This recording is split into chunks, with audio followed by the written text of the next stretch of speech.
안녕하세요. 열정 토토입니다. 오늘도 좋은 결과 같이 만들어 봅시다. 끊임없이 노력한 결과 꼭 이렇게 좋은 결과가 나오는 것 같습니다. 함께 믿고 응원해주신 분들도 감사하며 오늘 분석도 열정적으로 시작하겠습니다. 여러분들의 구독과 좋아요는 큰 힘이 됩니다. 헤타페 엘체입니다. 헤타페는 5-3-2 구조로 라인을 촘촘하게 유지하며 경기 전체를 안정적으로 끌고 가는 팀이며 아람바리가 중원 깊숙한 자리에서 1차 차단과 전환 패스를 동시에 맡아 흐름의 중심을 잡아들입니다. 이 선수의 스윙 패스가 반복되면 상대 블록은 옆으로 벌어지며 자연스럽게 하프 스페이스가 열리게 되고 이 틈을 우체와 아드리안 리소가 타이밍을 맞춰 침투하면서 공격의 날카로움이 살아납니다. 우체는 뒷공간과 포켓을 오가며 연계와 침투를 동시에 노리는 움직임이 뛰어나며 리소는 공을 받는 위치와 마무리 지점을 달리해 수비를 계속 흔들어드립니다.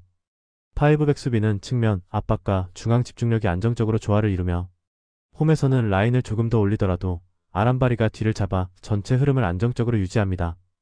엘체는 3-4-1-2 형태로 중원과 박스 사이에 밀도를 쌓으며 전진하는 방식으로 경기를 풀어가며 라파 미르는 제공권과 침투 타이밍이 좋아 박스 안에서 꾸준히 득점 기회를 만들어드립니다. 발레라는 측면과 하프 스페이스를 오가며 크로스와 컷백의 타이밍을 잡아 흐름을 만들어주며 멘도자는 이선에서 전진 패스와 스루 패스로 공격 템포를 끌어올리는 역할을 맡습니다. 엘체는 윙백을 적극적으로 전진시키며 크로스 패턴을 구축하지만 윙백이 올라설 때 백스리 간격이 벌어져 하프 스페이스와 측면 뒷공간이 동시에 흔들리는 약점이 있고 중원 압박이 한번 끊기면 두 줄 블록이 무너져 커버가 늦어지는 장면이 반복됩니다. 라파 미르가 제대로 볼을 받는다면 득점은 가능하지만 전체적으로 간격 유지에 불안이 남아있습니다. 이 경기는 헤타페가 아람바리의 스윙 패스를 통해 포켓을 얼마나 자주 열어내느냐가 핵심이며 이 공간이 생기는 순간 우체와 리소의 침투가 맞물리면 엘체 백스리는 자연스럽게 혼란을 겪게 됩니다. 헤타페는 탈압박 이후 두세 번의 패스만으로 박스 근처까지 전진할 수 있는 구조라 라인을 무리하게 올리지 않아도 효율적인 공격 전개가 가능하다는 강점이 있습니다. 반면 엘체는 공격 숫자를 늘리는 순간 뒷공간 부담이 커져 헤타페 역습에 취약해 보이며 전개가 막히면 크로스 중심으로 단조로워져 파이브백 수비에 읽히기 쉬워집니다. 후반으로 갈수록 헤타페는 아람바리의 시야와 패스 선택이 더욱 넓어지며 공격의 질이 높아지고 결과적으로 포켓 공략 빈도를 높이는 팀이 이 경기의 흐름을 주도할 가능성이 커 보입니다. 옥스퍼드 입스위치 타운입니다. 옥스퍼드는 5-4-1 구조로 라인을 낮춰 버티는 운영을 추구하며 공격 전환에서는 랭크셔의 등지는 플레이에 의존하는 경향이 있습니다. 하지만 지원 속도가 느리다 보니 최전방에 고립되는 시간이 길어지고 푸아 헤타 역시 왕복 부담이 커 후반으로 갈수록 수비 집중력이 흔들립니다. 브레너건은 중원에서 전진 패스를 시도하지만 전방 압박을 강하게 받으면 탈압박이 흔들리며 패스 미스가 나오기 쉬운 편입니다. 그래서 미드필더와 수비 라인 사이 간격이 벌어지는 순간부터 박스 앞 공간이 비고 상대 이선의 침투나 중거리 접근을 허용하는 약점이 나타납니다. 특히 박스 근처에서 짧은 패스로 하프 스페이스를 공략하는 유형을 만나면 파이브백 숫자만으로는 막기 어려운 장면이 반복될 가능성이 큽니다. 세컨볼 경쟁에서도 중원 활동량이 부족해 공을 빼앗긴 뒤 회수까지 시간이 오래 걸리며 점유율을 되찾기 어려운 흐름이 자주 이어집니다. 결국 옥스퍼드는 수비 숫자로 버티지만 라인 관리와 압박 강도에서 불안함을 드러내며 강한 점유 지향형 팀 상대로 고전할 여지가 많습니다. 입스위치는 4-3-3 구조에서 전방 압박과 점유를 동시에 가져가며 박스 근처에서 빠른 패턴 플레이를 완성도 있게 전개하는 팀입니다. 아기레는 박스 안에서 한 박자 빠른 슈팅과 위치 선정이 뛰어나며 펠리스트리는 측면에서 안쪽으로 파고들며 컷신과 1대1 돌파로 수비 라인을 흔듭니다. 대 아라스카에타는 하프 스페이스에서 템포 조절과 방향 전환을 담당해 공격 흐름을 한 번에 바꾸는 역할을 안정적으로 수행합니다. 이셋은 박스 근처에서 짧은 원투 패스와 연쇄 침투를 반복해 수비수들의 시선을 계속 끌어당기며 순간적으로 생기는 공간을 정확히 파고듭니다. 입스위치는 라인 뒤를 파고드는 타이밍을 세밀하게 조절해 오프사이드 트랩도 쉽게 무너뜨리며 다양한 침투 각도로 상대를 계속 흔듭니다. 중원 역시 패스 안정감이 뛰어나 볼 점유와 템포 유지가 자연스럽게 이어지고 공격 주도권을 장악한 흐름을 오래 유지할 수 있습니다. 그래서 입스위치는 상대 진영에서 패턴 플레이를 반복하며 필요한 공간을 스스로 만들어가는 방식으로 경기 주도권을 쥘 가능성이 큽니다. 이 경기는 파이브백으로 버티는 옥스퍼드가 박스 근처에서 연쇄 침투를 만드는 입스위치의 패턴을 얼마나 오래 막아낼 수 있느냐가 핵심입니다. 옥스퍼드는 랭크셔를 향한 롱볼과 세컨볼 싸움에 의존하지만 전개 과정에서 압박을 받으면 탈압박 미스와 라인 간격 붕괴 위험이 커집니다. 양쪽 윙백이 넓은 폭을 담당하다 보니 후반으로 갈수록 왕복 부담이 누적되며 측면에서 수비 집중력이 떨어지는 구간도 분명히 생길 가능성이 있습니다. 반면 입스위치는 아기레와 펠리스트리를 중심으로 한 원투 패스와 침투 패턴이 완성도가 높아 팍스 앞에서 옥스퍼드 수비의 균형을 흔들 수 있는 장면이 꾸준히 만들어집니다. 대 아라스카에타가 공을 잡는 순간 옥스퍼드는 중앙과 측면 중 어느 쪽을 우선적으로 막아야 하는지 선택을 강요받으며 이 과정에서 공간이 열릴 위험이 커집니다. 옥스퍼드가 5백 숫자를 지키더라도 라인 사이 공간이 열리는 순간부터 컷백과 이선 침투에 노출될 가능성이 높아 버티는 시간이 길어질수록 불리해집니다. 입스위치는 높은 점유율과 전방 압박을 바탕으로 경기 주도권을 잡을 가능성이 크며 공을 잃더라도 빠르게 회수해 다시 압박하는 흐름을 유지할 수 있습니다. 전술적 상승과 흐름 그리고 패턴 완성도를 감안하면 전반과 후반 모두에서 경기 방향은 점차 입스위치 쪽으로 기울 가능성이 더 크다고 판단됩니다. 메스 스타드렌입니다. 메스는 4-2-3-1 구조를 바탕으로 홈에서는 라인을 깊게 내리지 않으면서도 안정적인 블록을 유지하려는 성향을 보이며 중원에서의 지지력을 통해 경기를 끌고 가려는 흐름을 보여드립니다. 조메니 마조는 박스 안 위치 선정과 등지기 플레이에 강점이 있어 이선이 따라올 시간을 벌어주지만 전개 속도가 느려질 때는 고립되는 구간도 생기며 공격 시 유기적인 움직임이 흔들리기도 합니다. 치타이슈빌리는 좁은 공간에서도 부드러운 터치와 방향 전환을 통해 공격의 연결고리가 되지만 마지막 선택이 일정하지 않아 흐름이 끊기는 장면도 적지 않으며 이는 전체 템포를 떨어뜨리는 요인이 됩니다. 트라오레는 수비 기여도가 높은 볼란치로 1차 차단과 세컨드볼 경합에서 안정감을 주지만 전진 패스에서는 보수적 성향을 보여 공격 전개의 가속이 자주 늦어지는 편입니다. 이러한 구조 속에서 메스는 중원에서 공을 보호하는 능력은 유지되지만 전방을 강하게 찢는 장면이 많지 않아 박스 근처의 위협도가 경기마다 크게 달라지는 흐름이 나타납니다. 수비에서는 큰 붕괴 없이 버티는 편이지만 전환 상황에서 풀백 뒷공간과 하프 스페이스 사이에 애매한 틈이 생기며 방향 전환이 빠른 팀을 상대로는 후반으로 갈수록 간격 유지가 어렵습니다. 특히 후반 체력이 떨어지는 시간대에는 중원과 수비 라인 사이 거리가 벌어지면서 세컨드 라인 침투를 따라가는 속도가 한 박자씩 늦어지는 약점이 반복적으로 드러나고 있습니다. 스타드렌은 3-5-1을 기반으로 후방에서 볼을 빠르게 순환시키며 상대 수비를 좌우로 흔드는 패턴을 즐기고 점진적으로 공간을 벌려가는 방식으로 경기의 흐름을 가져가려는 팀입니다. 무사 알타마리는 폭발적인 스피드와 드리블, 박스 근처 결정력을 갖춘 공격수로 측면과 하프 스페이스를 오가며 수비 라인을 지속적으로 흔들며 순간적인 침투로 결정적인 장면을 자주 만듭니다. 블라는 수비 시 5백에 가담해 안정감을 주고 전환 상황에서는 빠르게 앞으로 뛰어 박스 근처 옵션을 더해주는 역할을 수행하며 활동량과 스프린트 능력이 돋보입니다. 론지에는 중원과 측면을 잇는 핵심 연결고리로 방향 전환과 짧은 드리블을 통해 상대 블록의 균형을 흔들며 이 과정에서 수비가 한쪽으로 쏠리는 장면을 의도적으로 만들어냅니다. 스타드렌은 특히 후반 승부처에서 볼을 빠르게 순환시키는 강점이 뚜렷해 메스의 수비 간격을 반복적으로 흔들며 좌우 흔들기 이후 하프 스페이스 침투 패턴을 강화하는 방식으로 몰아붙입니다. 이 패턴이 반복되면 메스는 라인이 벌어졌다 좁혀지는 과정에서 조직력이 무너지는 순간이 생기고 론지에가 방향 전환을 이어가는 동안 수비는 자연스럽게 흔들릴 수밖에 없습니다. 그 틈을 가장 정확히 노리는 자원이 무사 알타마리이며 하프 스페이스로 깊게 침투해 수비와 중원 사이 애매한 지점에서 공을 받는 순간 결정적인 슈팅 각도를 손쉽게 확보합니다. 이 경기는 메스의 홈 두 줄 수비와 스타드렌의 후반 볼 순환 및 하프 스페이스 공략이 정면으로 맞붙는 흐름이며 체력과 간격 관리에서 점점 차이가 벌어질 가능성이 큽니다. 메스는 초반에는 4-2-3-1 구조와 트라우레의 수비 보호를 바탕으로 버틸 수 있지만 공격 전개가 느려지면 조메니 마조와 치타이슈빌리 개별 능력에 의존하는 시간이 늘어나며 전체 템포가 떨어지는 경향을 보입니다. 스타드렌은 초반부터 무리하게 라인을 올리기보다 중원에서 볼을 빠르게 돌리며 메스 수비 블록을 조금씩 흔드는 방식을 선택할 가능성이 높고 시간 흐름에 따라 주도권을 강화할 흐름입니다. 후반에 접어들면 스타드렌의 흔들기 패턴이 더 강하게 드러나며 론지에가 측면과 중앙을 오가며 방향 전환을 반복할수록 메스는 라인 간격 유지가 점점 어려워지는 장면이 늘어날 수 있습니다. 메스가 이 흐름을 막기 위해서는 트라오레가 라인 간 간격을 계속 조정해야 하지만 체력 부담이 커지면 하프 스페이스 침투를 따라가기 어려워지고 결국 수비의 한 박자 늦음이 치명적인 장면을 허용할 수 있습니다. 이 틈을 실제로 마무리할 확률이 가장 높은 자원이 무사 알타마리이며 론지의 흔들기와 블라의 폭 넓힌 움직임이 결합되면 알타마리는 결정적인 침투와 마무리를 시도할 여지가 충분합니다. 결과적으로 경기의 무게중심은 시간이 지날수록 스타드렌 쪽으로 기울어갈 가능성이 크며 후반 승부처에서 결정적인 한두 장면으로 승부가 갈릴 시나리오가 가장 유력해 보입니다. 이런 분들 꼭 말 걸어주세요.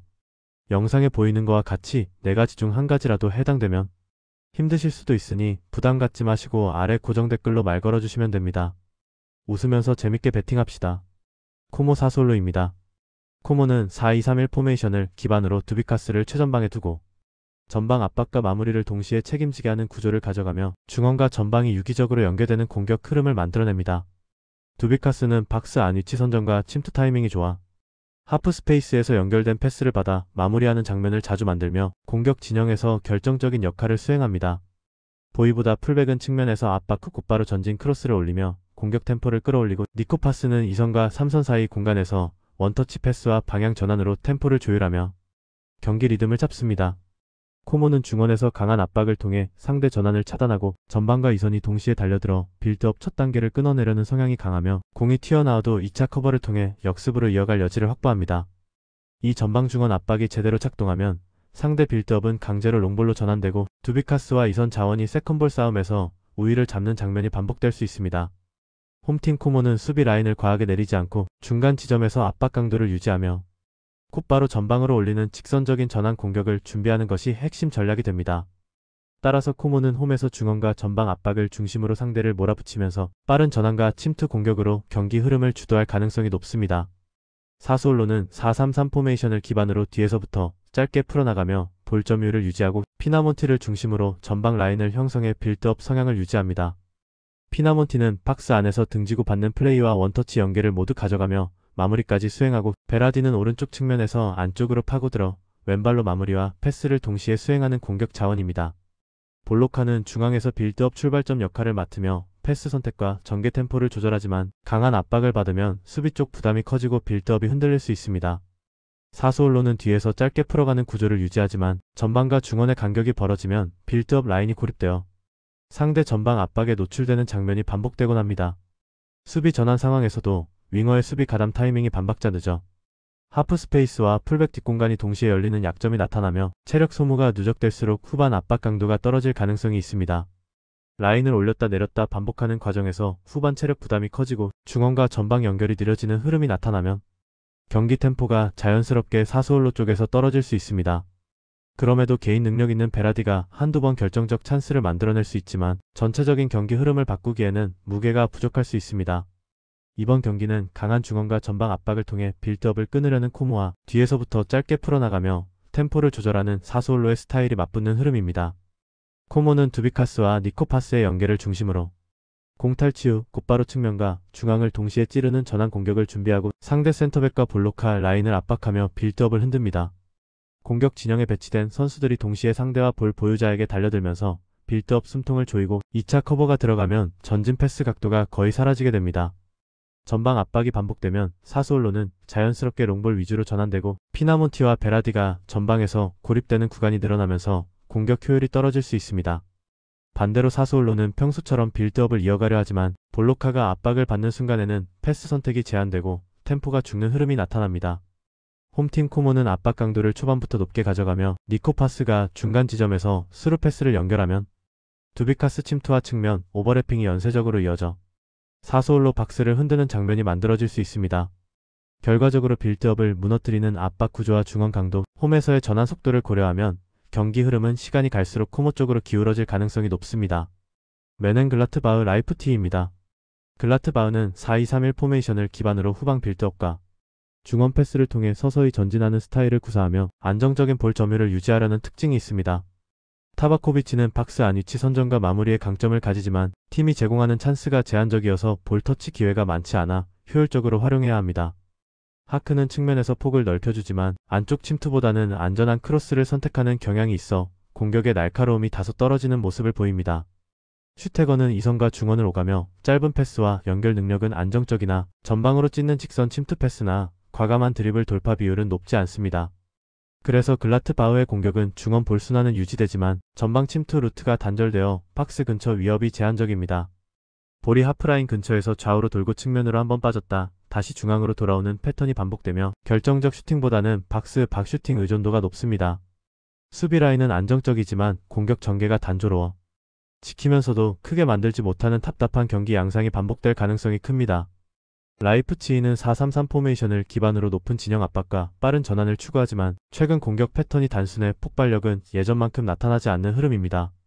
오펜다는 스피드와 침투 능력을 갖춘 스트라이커로 뒷공간 침투와 박스 안 마무리에서 장점을 발휘하지만 질 좋은 전방 패스 공급이 있어야 효과적입니다. 바카요코는 측면에서 1대1 돌파가 가능하지만 상대 수비 블록이 정렬된 상황에서는 안전한 패스를 선택하며 공격을 직접 주도하지는 못합니다. 바움가르트너는 이선과 중원 사이에서 연결고리 역할을 수행하며 침투와 세컨드 라인 가담이 가능하지만 전 과정에서 주도적 역할은 제한적입니다. 결국 라이프치히 공격도 중원 볼순환은 가능하지만 전방 침투 루트가 깔끔하지 않아 측면을 돌았다 중앙으로 되돌리는 장면이 반복됩니다. 측면 크로스 역시 상대 센터백 대비에 맞춰 올라가는 경우가 많아 박스 안에서 결정적 쇄도 장면은 제한적입니다. 수비는 안정적이나 공격 단조로움 때문에 스코어가 크게 벌어지기보다는 조심스러운 흐름이 예상됩니다. 이번 경기는 양팀 모두 수비 조직력은 괜찮지만 공격 전개가 단조롭다는 공통점이 핵심입니다. 글라트바흐는 더블 볼란치를 거쳐 측면으로 볼을 돌리고 다시 중앙으로 되돌리는 안정적 패턴을 가지고 있지만 하프 스페이스를 찢는 직선 전진 패스가 부족해 박스 근처 위협이 제한적입니다.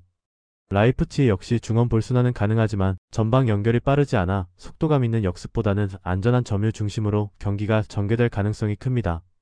양팀 모두 초반부터 라인을 크게 올리지 않고 중원 균형을 먼저 맞추며 상대 실수를 기다리는 접근을 할 것으로 보입니다. 공격은 단조롭고 박스 안 숫자 집중이 적어 슈팅과 득점 기회도 제한될 가능성이 높습니다. 후반으로 갈수록 실점 리스크를 의식해 라인을 올리지 못하고 승부보다는 치지 않기를 우선시하는 흐름이 예상됩니다. 종합하면 이번 경기는 무승부와 언더 흐름이 강하게 예상되는 매치업으로 볼 수 있습니다. 즈볼레 헤이렌베인입니다. 즈볼레는 4-2-3-1 포메이션을 기반으로 라인을 과하게 끌어올리기보다는 중간 지점에서 블록을 형성하며 역습을 노리는 성향이 강합니다. 코스톤스는 중앙에서 득점과 공격 포인트를 꾸준히 생산하며 팀의 최전방 기준점 역할을 수행합니다. 은바요는 측면에서 스피드와 드리블을 활용해 전진을 만들어내며 짧은 시간에 방향 전환으로 수비를 끌어들이는 움직임이 특징입니다. 오스팅은 이선 중앙에서 전진 패스와 세컨드 라인 침투를 동시에 수행하며 하프 스페이스에서 슈팅과 측면 연결 선택을 조절합니다. 다만 라인을 높여 빌드업할 때 수비형 미드필더 앞 공간이 비는 경우가 잦고 이때 상대 이선 침투로 박스 앞이 쉽게 열리는 약점이 드러납니다. 풀백들의 오버래핑 타이밍이 빠를 경우 전환이 늦으면 뒤쪽 커버가 비며 측면과 하프 스페이스 사이에서 2대1 패스를 허용할 가능성도 있습니다. 따라서 강한 연계 패턴을 갖춘 팀과 상대할 때는 6번, 8번 포지션의 압박 타이밍이 맞아야 안정적인 수비가 가능합니다. 최근 경기 흐름을 보면 공격 주도권과 수비 라인 유지의 편차가 크고 흐름이 기울어지면 경기를 되돌리기 어려운 모습이 나타납니다. 헤렌벤 역시 4-2-3-1 포메이션을 사용하지만 중원 패스 템포와 하프 스페이스 활용에 강점이 있습니다. 벤테는 최전방에서 박스 안 움직임과 피니시 능력을 겸비하며 크로스나 낮은 컷백 상황에서도 정확한 슈팅 타이밍을 만들어냅니다. 메르벨트는 이선에서 측면과 중앙으로 가며 빈 공간으로 침투하고 박스 근처에서 마무리와 라스트 패스를 모두 시도할 수 있습니다. 반 오베르엠은 중원에서 경기 리듬을 조절하며 전진 패스와 방향 전환을 통해 공격 출발점을 마련하는 플레이메이커 역할을 수행합니다. 반 오베르엠의 패스를 통해 메르벨트가 하프 스페이스로 침투하면 벤테가 컷백을 받아 마무리하는 전형적인 공격 루트가 완성됩니다. 또한 중원 더블 볼란치가 라인 앞을 넓게 커버해주어 볼을 잃더라도 곧바로 압박을 걸고 재탈한 후 공격을 재시작하는 구조를 갖추고 있습니다. 결과적으로 헤렌벤은 점유율을 유지하면서 박스 근처 연계와 컷백 패턴으로 상대 수비를 지속적으로 흔드는 스타일입니다. 이번 경기는 즈볼레의 4-2-3-1 블록과 헤렌벤의 하프 스페이스 활용 패턴이 맞붙는 경기입니다. 즈볼레는 코스톤스를 중심으로 전방 라인이 존재감은 있지만 빌드업 과정에서 미드필더 앞 공간이 열리면 수비 라인이 뒤로만 물러나는 경향이 있습니다. 오스팅이 공격 전개를 담당하더라도 뒤쪽 더블 볼란치가 넓은 폭을 동시에 커버해야 하므로 라인 간격이 벌어지면 박스 앞 제어가 어려워집니다. 은바요의 스피드를 활용한 역습도 위협적이지만 공탈취와 탈압박 싸움에서 우위를 점해야 효과가 나타납니다. 반면 헤렌벤은 반 오베르엠이 중원에서 좌우와 중앙을 번갈아 찌르는 패스로 상대 수비 시선을 흔들고 메르벨트가 하프 스페이스로 침투하면 벤테가 컷백을 받아 슈팅까지 연결되는 패턴을 자주 만들어낼 수 있습니다. 즈볼레 입장에서는 풀백과 센터백 사이 공간 6번, 8번 포지션 앞 압박 타이밍을 완벽하게 맞추지 못하면 메르벨트 침투와 벤테 피니시를 연달아 허용할 위험이 큽니다. 헤렌벤은 볼을 잃더라도 전방과 중원에서 압박 후 재탈환하고 다시 공격을 설계할 수 있어 경기 내내 공을 쫓아다니는 상황이 반복될 가능성이 있습니다. 즈볼레가 홈 이점을 살려 초반 압박을 강하게 가져갈 수 있지만 라인이 높아질수록 뒷공간과 하프 스페이스 뒤쪽 리스크가 동시에 커집니다. 결국 이 경기는 시간이 흐를수록 헤렌벤 쪽으로 경기 흐름이 기울 가능성이 높으며 관건은 즈볼레가 얼마나 라인 간격을 촘촘히 유지하며 버틸 수 있는가에 달려 있습니다. 구독자 및 시청자분들 오늘 하루도 의미 있는 배팅해봅시다. 구독과 좋아요, 알림 설정 부탁드리며 조합이 힘드신 분들은 아래 고정 댓글로 말 걸어주시면 무료로 최종 조합 공유해드립니다. 모두 감사합니다.